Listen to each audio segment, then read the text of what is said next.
fiction, science fiction, horror, fantasy, crime, LGBT, thriller. You have now entered the House of Mystery. Welcome back into the House of Mystery. I'm Al Warren. Got Mr. Joe Goldberg on the side watching the Olympics while we talk. You caught me in the middle of the Japanese skater. It's okay. I won't hold it against you. At least it's not curling. Let's go back to our curling discussion.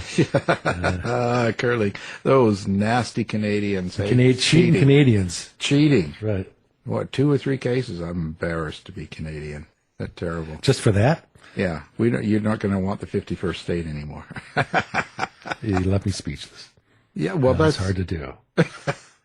I'm sure Nzondi's never speechless. He has that always something to say. Yeah, to him. He does. He's pretty shy. New book coming out. I guess it's called Death Con. It's a zombie story. It's Nzondi. Yes, I was waiting on the drum roll. We'll have to add that later. Yeah.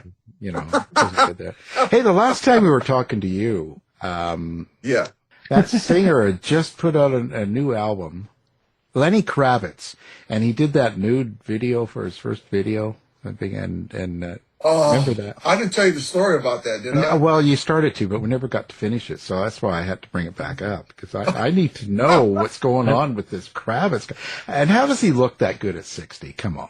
Wow. Yeah. I don't know. I hit my peak at 47. I'm 59 now, and I'm like, what happened? Just a child, mere child. Oh my gosh. There was 2 stories. So I don't know about the music. When he released some music, I remember that his Instagram page reached out to me. So I was really excited because I had just previously met him at the Oscars. Did I tell you that story? Yeah, that's the story I heard, that part. Okay. So I met him at the Oscars, and that was really, really, really cool. And then a little while after that, they reached out to me, and I was like, wow, this is probably a fake account. This is not a real account. And I looked it up a little bit, and I'm like, this is either it's his account. He probably has people running it, but it's his account. So I was very excited, and it wanted us to look at his first video. And before I watched the video, I just made a comment. It's great to see you back, blah, blah, blah, blah, blah. And then I said, wait a minute, maybe I should watch the video. And I watched the video, and he's like half naked in it and blah, blah, blah. And I'm like, oh, sucker punch. Yeah. But it was a great video. It's just, I think I was a little over enthusiastic about it in my comments, and I probably wouldn't have been that enthusiastic about it had I seen the video first. But it was cool, and he looks great. Yeah. Like you said, he's doing phenomenal. Yeah, he was just doing a show off. That's what he was doing. Yeah. Sounds like a plot point for a book. Yeah. Yeah, right. Death Con 2. I'm actually working on that now. I'm working on that now. Well, there you go. See? And now you can have a character called Lenny. Lenny, LK. Yeah, I like that. Lenny K. Yeah. So listen, what's going on here? Like you're always writing these dark stories. Like it's what are you trying to let out? Do you have a bad time when as a kid? Like what's going on here? You know what? The scariest thing in horror isn't about the darkness or the monster. It's what's the monster reveal about us. So I'm really interested in writing stories that reveal how dark we can get when we're pushed up against the wall or faced with, impossible scenarios. It's always, to me, I always go back to that Alfred Hitchcock where he takes an ordinary person and puts them in extraordinary situations. So that really is what I write about. No, I'm lying. I don't take ordinary people. I actually take extraordinary people and put them in extraordinary situations. But yeah, it's always about that. Just what those experiences, what that fear reveals in us, the monster in us. So that's what I really write about the most. And yeah, it gets dark. Aren't we all kind of dark inside? Oh, I'm inside, outside. Don't cut Alan too. He uses darkness. Yeah. I'm all about that. Well, is that how you want the reader to come away? Is introspectively thinking, "Oh, am I that person, or what would I have done in that situation, or can I become that thing?" Okay. I'm glad you asked me that, because can I flip it just for a second? You're in charge. Your name's on the marquee. Okay. And that's some great interlude to this question, just to flip it back. So, and you're going to know exactly where I get the question from. And I like to pose these subtext themes and questions for people to think about, but it's not necessarily what I want you to walk away with. It's just scenarios. If your daughter was immune to a rage virus and her blood could save humanity, you know where I'm going, would you allow her to die to save billions, or save her and let humanity go extinct? What would you do? What would you do, Joe? It's a classic question. And my first response is, humanity dies, my daughter lives. Yeah, because, I mean, it's that impossible parental choice. Of course we're going to do that. And so, going back to the question that you asked, do I want people to think about that darkness? Not necessarily. I want them to come away with that. I love to, and of course, you know, most of my characters are teenagers. I mean, I taught school for 13 years, and I taught mostly 8th graders.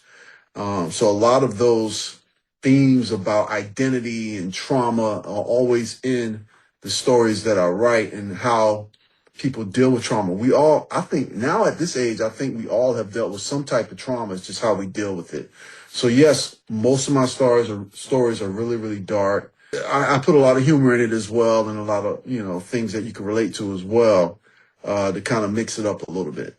How much humor could you draw a line of where you put the humor? Like, do you know what I mean? You have to be careful how you do humor with subjects like this. Yeah, I mean, okay. There are some people who, in really bad situations, joke too much, and like, dude, hey, this is not a time to play. But I do think that when you see really, really, or read really good books, for example, you know, I read a lot of Stephen King books. It's one of my favorite authors and inspirations. And there are times in all of this dark humor, he's talking about, I don't know, I can't remember what book it was, but about some kid having gas, you know, or a parent having gas. And I'm laughing so hard. It's so dark. And they're talking about farts. Yeah, I do a little bit of that, not necessarily talk about farts, but, you know, that's life. You know, sometimes, you know, we're faced with really dark moments, and we can still kind of laugh about it. And I think that's what helps us get through it. So let's talk about the premise of Death Con. What is the premise, so listeners know what the book's about? It's a story about a girl trying to a teen necromancer trying to get over her heartbreak. And she's a necromancer, and it's in an alternate world where raising the dead is as common as the code. And people and her company, called the Screen Teens, a bunch of teenagers that can raise the dead, are hired sometimes by police. They're hired by the government. They're hired by CEOs of companies when they need secrets and the person passed away, or they want to say their last goodbyes. So, and then sometimes they're hired as necro-tainment. In this case, they're hired as necro-tainment aboard a cruise ship that sponsors a horror convention where a lot of people come in cosplay of all the horror icons and celebrate. And like you've heard of a StokerCon, you've heard of a Comic-Con, a WonderCon. Well, this is a Death Con. And, you know, they go on the ship, and she's supposed to raise the dead, but something really, really mysterious happens, and she ends up getting killed herself and resurrected. And from that point on, and finding out that the person that she thought was dead, that, you know, it's the second anniversary of her boyfriend's death, is actually still alive. And the two of them have to get through all of that nefarious pain and, you know, tension that they have between each other to help save the world. So, it's a lot of high stakes. It's about trust, and it's about instinct, and it's about evolving. My character is Coleman. She didn't really survive the apocalypse. She evolved. And so it's a fun ride. I think it's a page turner. A lot of people have told me that that have read it already said it's a page turner. You know, it's a lot of fun, and it's scary too at the same time. Your characters, how much do you put into some of your characters? Are you a lot of your own characters that you put in the book, or is it other people you've come across? I early on in my studies of learning how to write, when I quit my job as an educator and started learning how to write, I started becoming a master at observation. You know, I would literally be that guy that would sit in Central Park and sit in parks and just watch people. And sometimes when I would try to find my way, before we had GPS, you know, I remember we used to have, what was it, MapQuest? Yay!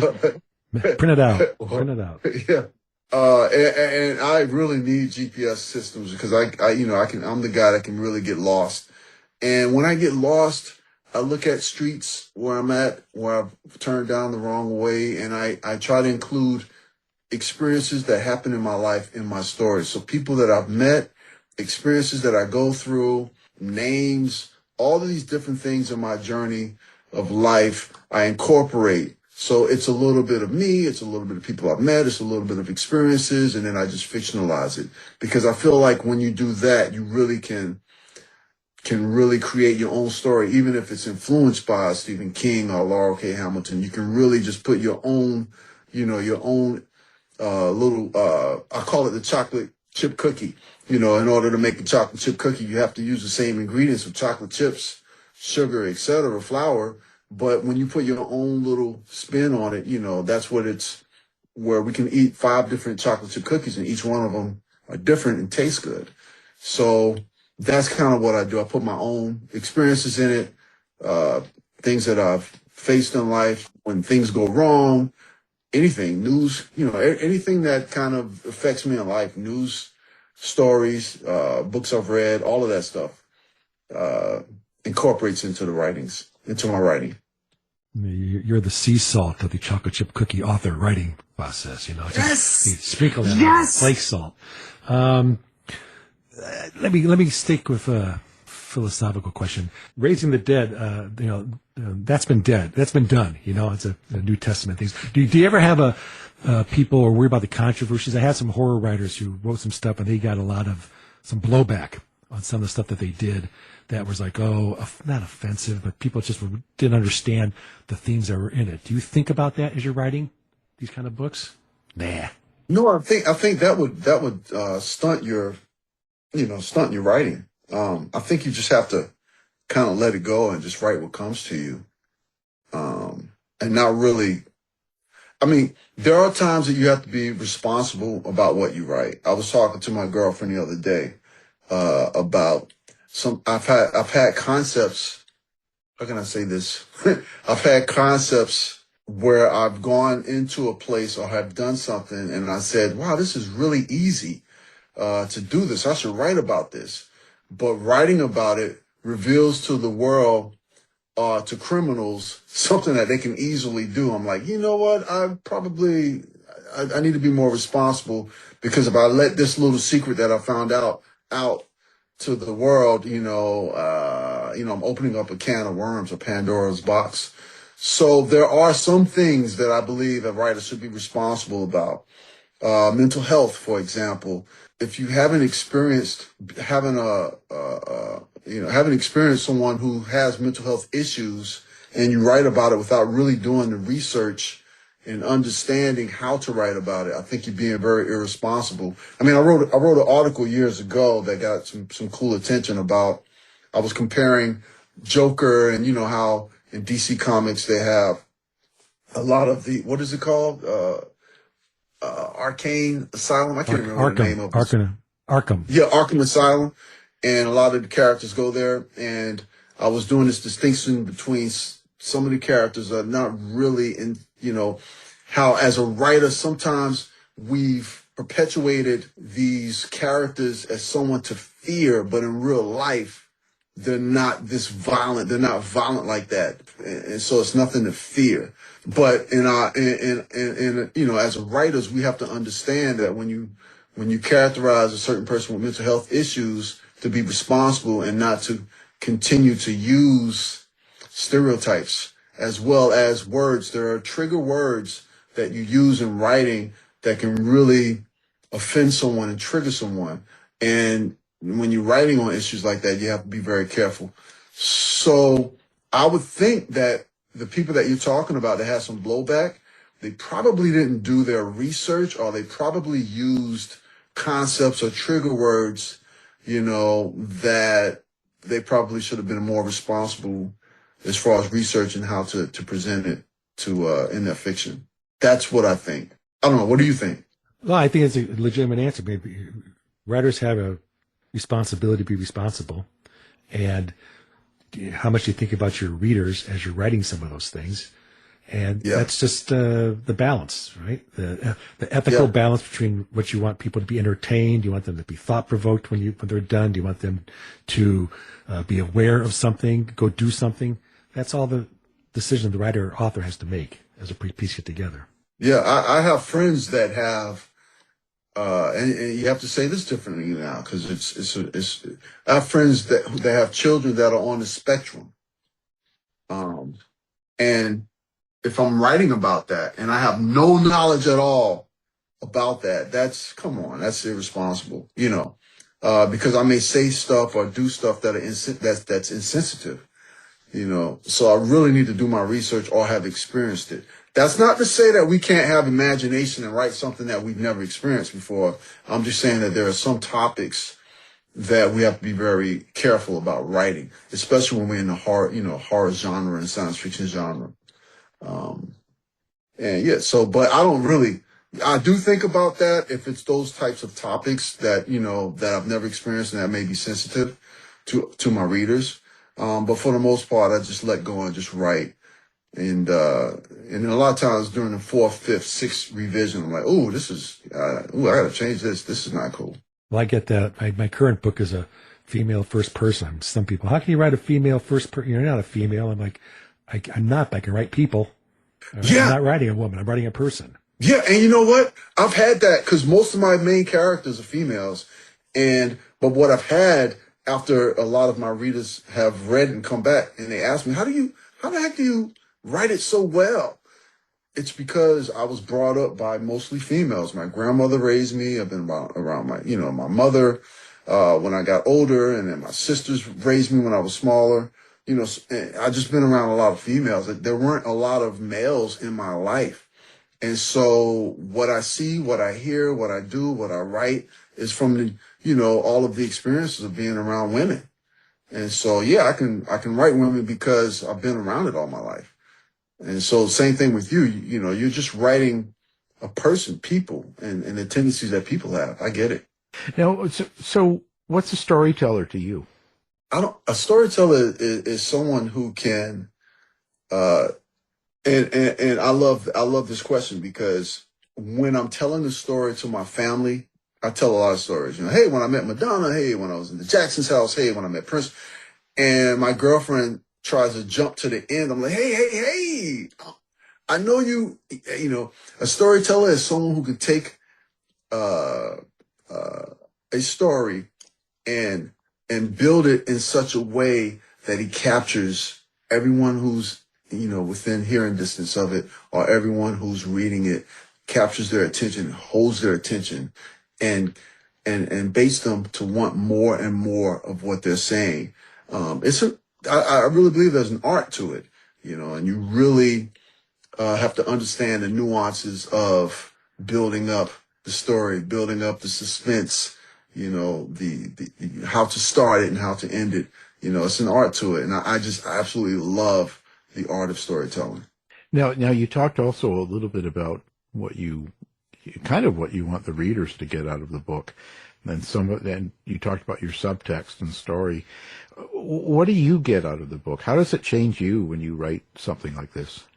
Yeah, I used to tell people all the time, you have to feed your soul. When I say people, when I was teaching, I would tell my students, and then after I had experiences of teaching, colleagues, coworkers, and personal friends who I saw were like myself, workaholics, but never took a break and did the things that they loved. I said, you have to feed your soul, and writing feeds my soul. One of my good friends, Mike Robinson, said to me one time, years and years ago, like 2008, 2009, and I say it so much and so many times, I read to inhale and I write to exhale, and storytelling helps me breathe. And that's, I love reading. I love reading. I read all the time. And writing helps me. It feeds my soul. It helps heal me. And at the same time, you know, I'm a creative. So I just love creating things. And being a creative, you know, like a lot of creatives, I did a lot of different disciplines in the creative world until I found out just recently, that it's the writing that really feeds my soul and that really propels me through bad times, through good times, through life. It really helps, you know, it's my medicine. And so I love to write. It's my medicine, and it helps soothe my soul and feed my soul. It helps me grow. Yeah. Does a lot of things going on around you then affect how you write?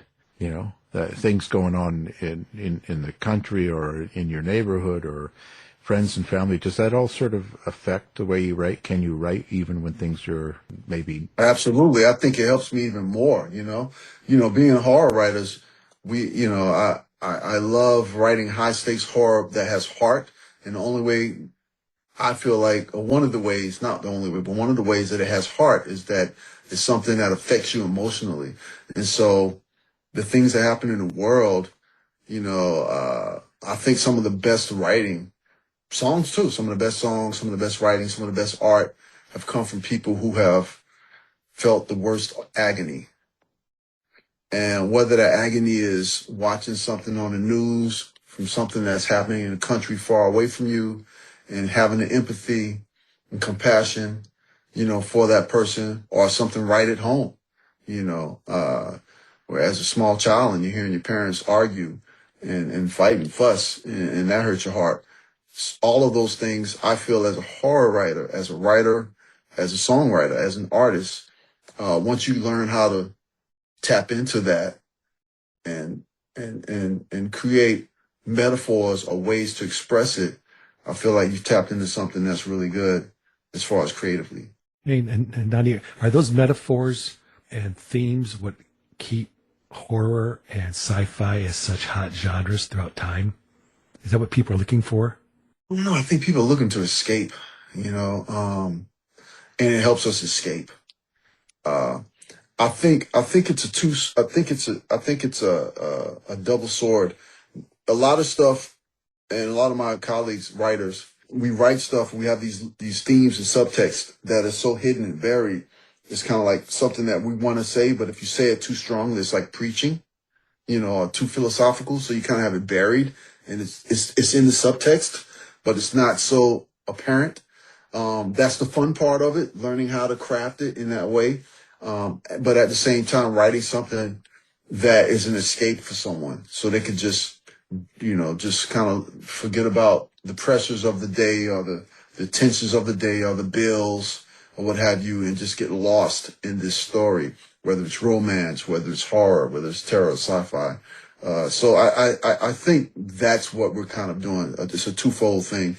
We're putting in our own little hidden, you know, codex and messages, but at the same time, we want to entertain and write, you know, stories that touch the heart and incite, you know, fear and, you know, and create thought-provoking conversations. So this is pretty interesting. So now it comes out today, right? The 17th of February. It came out today on Happy Pub Day. Happy Pub Day. Yes, thank you.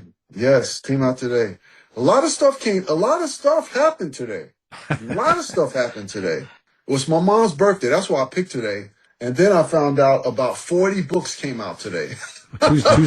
Tuesdays are, for those who don't know, Tuesday is Pub Day in the publishing. Oh, man. Books come out on Tuesdays, period. Yeah. Four books came out, yet 4 came out like yesterday, and only a few tomorrow. But yeah, you're right. And then we had the trailer, the official trailer for Mandalorian and Grogu, and I worked on that for 6 months as a stand-in. And like a stand-in / stunt. I don't want to disrespect all my stunt people, but, you know, we stood in for a lot of stunt workers, stuntmen. And when you stand in for a stuntman with the kind of crew that we had to go through a lot of the stunts as well, learn some of the fight choreography. Wasn't as good as the martial artists. You know, I took martial arts 30 years ago, so it wasn't good as all the martial artists and the stuff they did, but we still had to learn all these combinations, fight sequences and whatnot. And it was a lot of fun. And I remember when we finished it, it was like a 6-month, 11-hour-a-day thing at Manhattan Beach Studios in California. I remember when we finished saying to myself, my God, it's 2 years before this thing comes out. And today the official trailer came out. I think it comes out May 22nd. So I'm excited about that, you know, and then, you know, I heard the news early this morning, the sad news about Reverend, Jesse Jackson. And, it brought me back to 2007 when I was at Judge Mathis's house in Beverly Hills. And Reverend Jackson put his hand on my shoulder and said, I want you to chair, what was it? I want you to chair the Arts and Education Committee for the Rainbow Coalition. And wow. Yeah, it was. It never went anywhere. Yeah. But because I was so busy at the time, I was helping running a acting school back then in 2007 as a creative director. But just the fact that I had that experience was just phenomenal, you know. And I thought back to that and shared the pictures on my social media Facebook page. And he's just been so instrumental in the civil rights era. So it was just a lot of stuff that happened today. And then I had quite a few friends that had book releases as well as film releases on Tubi. Is it Tubi? Yeah. What's that? Yeah, Tubi. So yeah, it was a busy day today. Wow. Yeah. Jeez, I woke up. Well, what can I say? Listen, so where do people find you? Social media, website? You hanging out with Madonna again? Like, what's going on? I would love to hang out with Madonna again. That was so long ago, 1987. Wow. But you can go to nzondiauthor.com. N as in Nancy, Z as in Zoo, ONDI, author.com, and find all the latest news. I'm updating it frequently. It's a new website through BookBub. So I'm updating it I'm updating it, consistently all the time. And so you'll see when I'll be appearing at WonderCon, and when I find out what booth I'm in, I'll let everyone know. And you'll see when I'll be at StokerCon, and I'll be signing books for the book that won the Bram Stoker Award, Mosaic, which is now also in development for a TV series. I'll be signing those books as well as DeathCon that came out today. DeathCon, a zombie story, at WonderCon and at StokerCon, and then other great podcasts. None as great as this though. NBC House of Mystery. Al Warren's House of Mystery. Yeah. With Al Warren. Yeah, that's right. Ladies and gentlemen, it's Al Warren. Yeah. That's and it. Joe Goldberg. No. Yeah. Yeah, he's the star. I just work the controls. Well, this is great. I'm glad you came on. Everything's good. One thing that caught me, you said you're really into the research, right? Yeah. Like the research got to be right, and you got to have some proper stuff in that. So how did you go about researching the necromancing and stuff like that? Necro-tainment. No one's asked me that question. Oh, wow. Great. Okay. So I think I say she's the smartest friend that I've had, but I've kind of met a lot of smart people now that I'm like, oh my God, you're the smartest I've ever met. But she's one of the smartest people that I went to high school with her. And when I was doing, writing about the virus part of it and doing my little research on it, and I said, hey, I took out a few different sections that dealt with the medical part of it, the biology of the viruses, and I sent it to her. And I said, I want you to take a look at it. And she's a virologist. And she said, this is crap. What the heck is this? And so she consulted me and gave me all the ins and outs of how it, should really translate. And then I fictionalized it. So, it's a great tool if you can find a specialist, in that area that understands the actual nuances of what you're writing beyond the pages. Because sometimes the pages don't really it's in black and white, but it doesn't give you the gray area that comes with the human decision making, And so it's great to have someone that can help you with, I know it says this, but that 99% of the time, this is what happens when a virus attacks, this person that has this genealogy or whatever, And so that's how I did it. I actually went to some specialists that helped me get it right, because it was garbage before that. Wow. Yeah. Well, if anybody knows people, it's you. Yeah. You know, it's everybody, ladies and gentlemen. It's just like I tell you. Anyway, I appreciate you being here. The book, Death Con, A Zombie Story, and Nzondi. Thank you for being here. It's always a great. This is my third time. I think so. I love the House of Mystery. It's with Alan Warren and Alan R. Warren.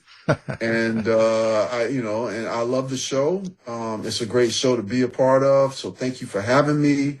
I wanted to know more about some true crime, the most profound stories you've heard in real true crime. But I guess we're out of time. Can't talk about that.